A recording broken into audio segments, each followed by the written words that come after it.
Hello charms, welcome to my YouTube channel. इस lecture में आज हम बात करने वाले हैं चार्म्स डिस्काउंट की। जब आप जर्नल एंट्रीज पास करते हो आपको कुछ ट्रांजैक्शंस डिस्काउंट से रिलेटेड मिलते हैं। तो अगर हम डिस्काउंट की बात करें चार्म्स, तो डिस्काउंट होता क्या है? जब भी आप अपने गुड्स को लिस्ट प्राइस से कम प्राइस पे, कम वैल्यू पे गुड्स अगर आप सेल करते हैं तो वो आप क्या कर रहे हैं? आप गुड्स को डिस्काउंट पे सेल कर रहे हैं। किस पे सेल कर रहे हैं? डिस्काउंट पे सेल कर रहे हैं चार्म्स। अगर हम टाइप्स ऑफ डिस्काउंट की बात करें तो there are two types of discount. एक होता है चार्म्स आपका ट्रेड डिस्काउंट और एक होता है चार्म्स आपका कैश डिस्काउंट। दोनों ही बहुत इंपॉर्टेंट है, आपको जरूर पता होना चाहिए कि दोनों में क्या डिफरेंस होता है। अगर हम ट्रेड डिस्काउंट की बात करें चार्म्स, तो ये एक तरह का जनरल टाइप ऑफ डिस्काउंट है जो सभी को दिया जाता है, जनरल डिस्काउंट है। और अगर हम कैश डिस्काउंट की बात करें तो ये स्पेशल टाइप का डिस्काउंट है। ये कैसा है? स्पेशल टाइप का डिस्काउंट है। अब और डिफरेंसेस की बात करें, ट्रेड डिस्काउंट आप तब देते हैं जब आपसे कोई बल्क में गुड्स खरीदता है। जब आपसे बल्क में गुड्स कोई खरीदता है तब आप क्या करते हो? ट्रेड डिस्काउंट दे देते हो। ठीक है, ट्रेड डिस्काउंट क्या करते हो आप? जनरली क्या होता है, होलसेलर और मैन्युफैक्चरर देते हैं रिटेलर को, है ना। एक फिक्स परसेंटेज होता है वो प्रोवाइड करते हैं। ठीक है, वो क्या करते हैं? प्रोवाइड करते हैं डिस्काउंट, मतलब लिस्ट प्राइस से कम प्राइस पे देते हैं। ठीक है, और कैश डिस्काउंट आप तभी देते हो जब आपने जिसको गुड्स सेल करे हैं, ठीक है, जो आपका डेटर है, अगर डेटर आपको इमीडिएटली पेमेंट कर रहा है, अगर प्रॉम्प्ट पेमेंट आप उससे करवाना चाहते हो, जल्दी पेमेंट करवाना चाहते हो, तब आप कैश डिस्काउंट उसको प्रोवाइड करोगे, है ना। आप एक तरह का उसको लालच दोगे। मान लीजिए मिस्टर एक्स है, मिस्टर एक्स ने क्या किया? 100 यूनिट्स एक गुड्स की परचेज करी फ्रॉम राम। राम से उसने 100 यूनिट्स परचेज करी। ठीक, एक यूनिट का प्राइस 50 रुपीज था, तो इसके अकॉर्डिंग मिस्टर एक्स को 5000 रुपीज देने थे। किसको? राम को देने थे। ठीक, राम को देने थे। राम ने ये बोला कि ये 5000 के जो गुड्स हैं आपको इस पे 10% का तो ट्रेड डिस्काउंट मिलेगा। उसने कहा ये तो बहुत अच्छी बात है। उसने तुरंत ट्रेड डिस्काउंट, तुरंत 10% का जो डिस्काउंट है उसको माइनस कर दिया। 5000 का 10% 500 माइनस किया तो पता चला कि भाई एक्स को, राम को कितना देना है? टोटल 4500 रुपीज देना है। एक्स ने बोला राम से कि ये जो 4500 रुपीज है ये मैं आपको 1 मंथ के बाद दे दूंगा। राम ने कहा कोई बात नहीं, तुम मेरे रेगुलर कस्टमर हो, तुम्हारी क्रेडिट वर्दीनेस भी अच्छी है, तो कोई बात नहीं, तुम 1 महीने के बाद दे देना। पर एक ऑफर है तुम्हारे लिए एक्स। राम ने एक्स को बोला एक ऑफर है तुम्हारे लिए। एक्स ने पूछा क्या ऑफर है? उसने कहा अगर तुम इमीडिएट पेमेंट कर दोगे तो मैं तुम्हें एडिशनल 5% का डिस्काउंट दूंगा। ठीक है, अगर तुम अभी पेमेंट कर दोगे। तो एक्स बहुत इंप्रेस हुआ इस ऑफर से। उसने कहा अच्छा, तो उसने कहा आप मेरे को दे दीजिए ये डिस्काउंट। तो ये डिस्काउंट जो है ये चांस आपका कैश डिस्काउंट है, ये जो इन्होंने एडिशनल 5% का डिस्काउंट दिया। तो आप 4500 का 5% देख लीजिए कितना होगा। ये हो जाएगा 5 5 ज़ा 25, 5 4 ज़ा 20, 225 का होगा। ये 225 रुपीज़ का ये जो एडिशनल डिस्काउंट दिया गया ये आपका कैश डिस्काउंट है। इसका मतलब अब एक्स राम को कितना देगा?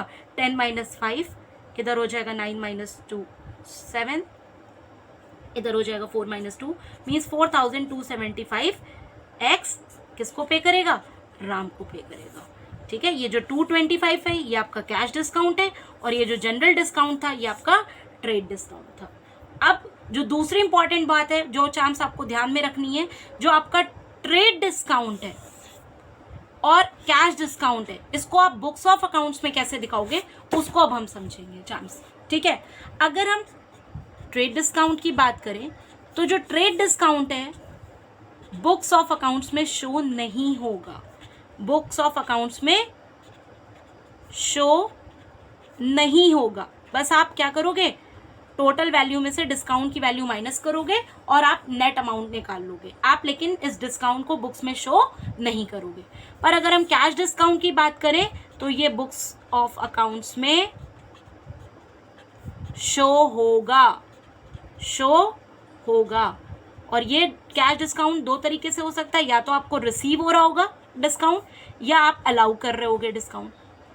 अगर आपको रिसीव हो रहा होगा तो वो क्रेडिट हो जाएगा, आपके लिए इनकम होगी क्योंकि, और अगर आप अलाउ कर रहे होगे तो वो आपके लिए खर्चा होगा, तो आप उसको डेबिट करोगे। आप उसको क्या करोगे?